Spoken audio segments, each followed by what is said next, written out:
Hello, all you wonderful fools. It's time for the Mizzah Tee Show. Here we go, let's start the show. Hosted by Mizzah Tee. Nintendo video games, all the favorite ones for me. News and reviews, some gameplay too. Battling drones is what I do. That's it. Said I ain't just the show by Mizzah Tee. It's the show by Mizzah Tee.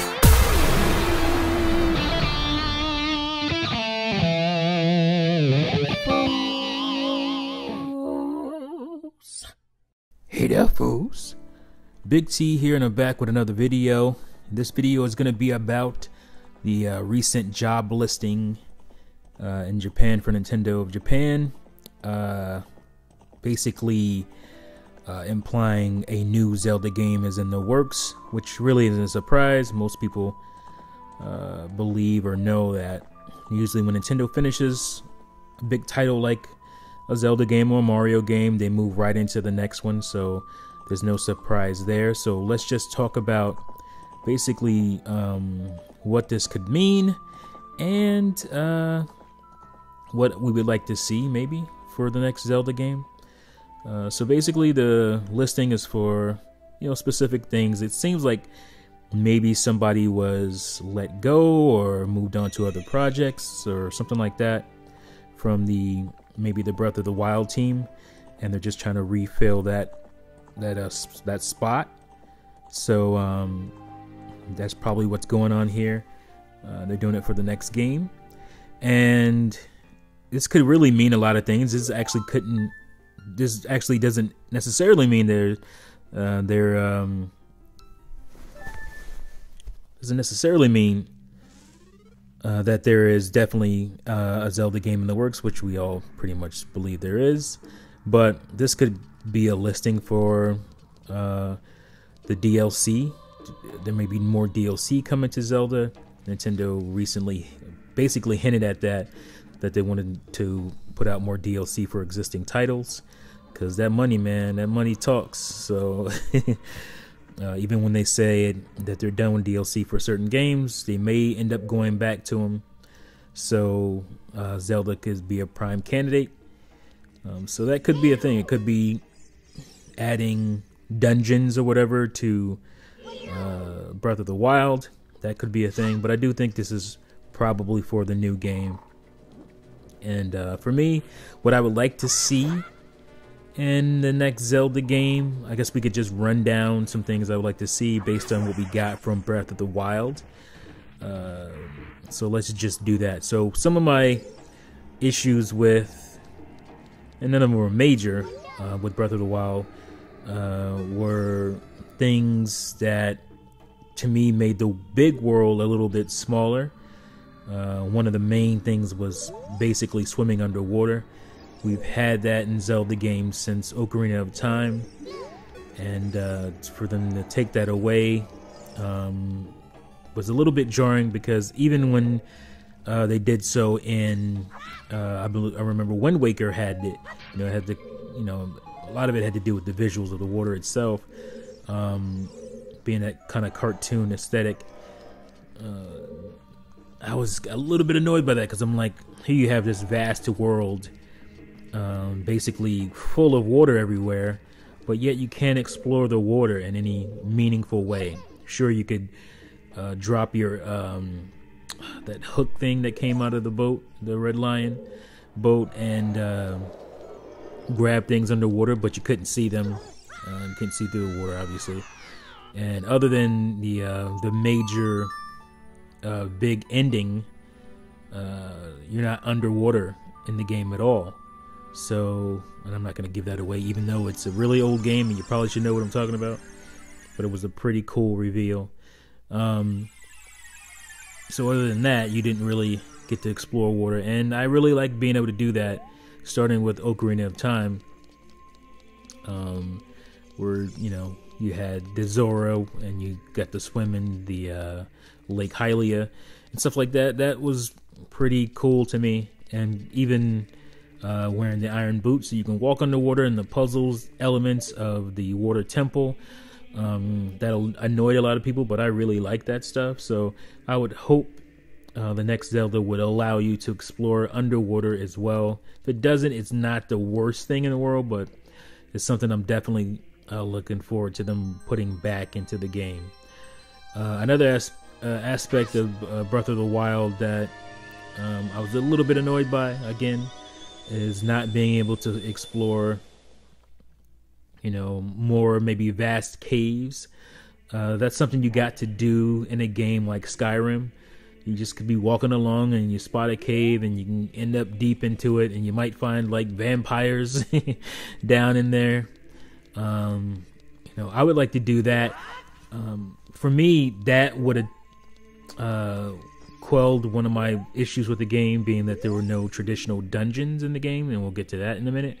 But if we had, some cave exploration, where you just kind of discover some new creatures or new areas, and maybe you found some cool weapons, kind of like what you would get just exploring. That's one of my favorite things about Skyrim.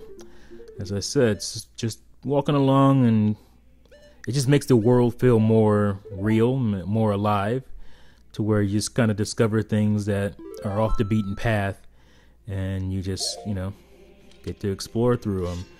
And it's funny because I remember going through Skyrim and going into one of those caves and ended up getting infected basically by vampires. And end up getting infected basically by vampires, and that being a thing that I didn't want, and it kind of changed the game for me, and I think that's pretty cool. It was pretty unexpected and cool, so there's that.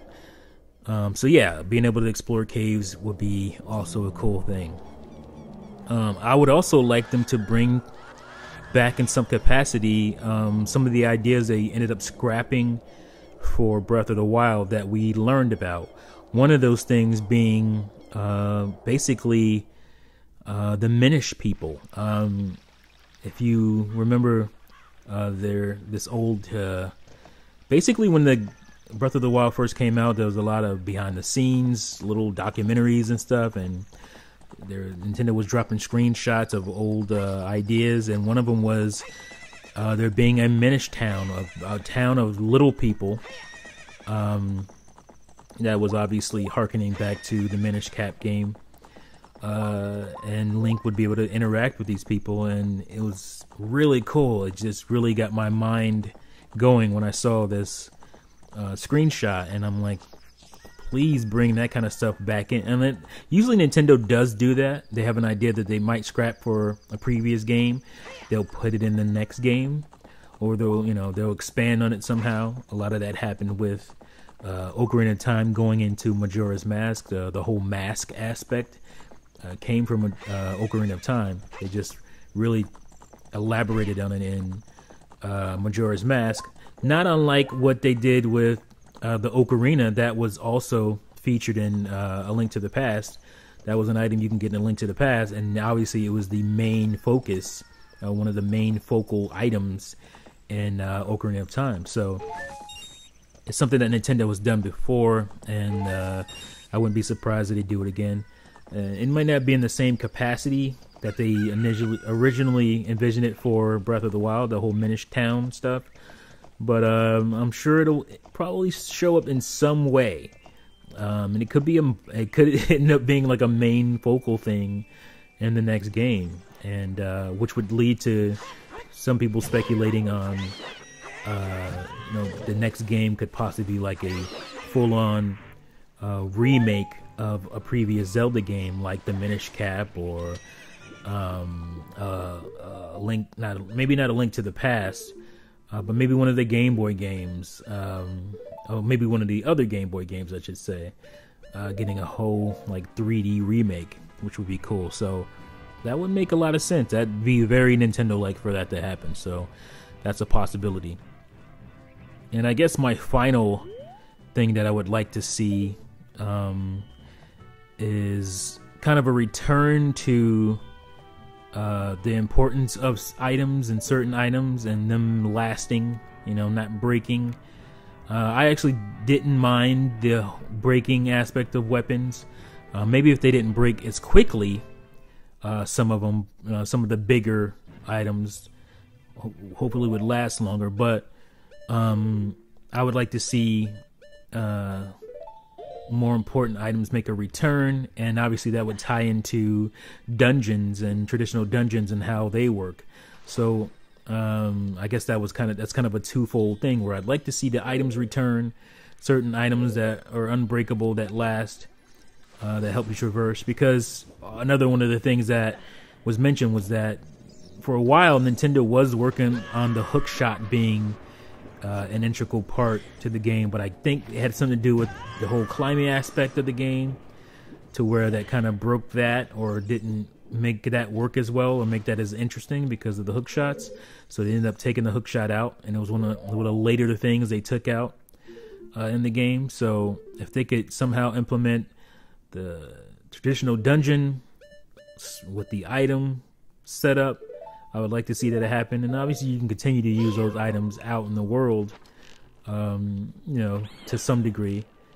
I'm sure Nintendo, they're masters at gameplay. They can come up with something that would work for both situations, and I would like to see that happen. So yeah, so I guess those are my wants, desires for the next Zelda game, and my ideas. So let me know what you guys think in the comments below. Do you think you would like to see these types of things also return? Do you have your own ideas of what you would like to see in the next Zelda game? Go ahead and drop that comment in the comment section below. Thank you for watching and listening as always, and now see you fools next time. Peace out.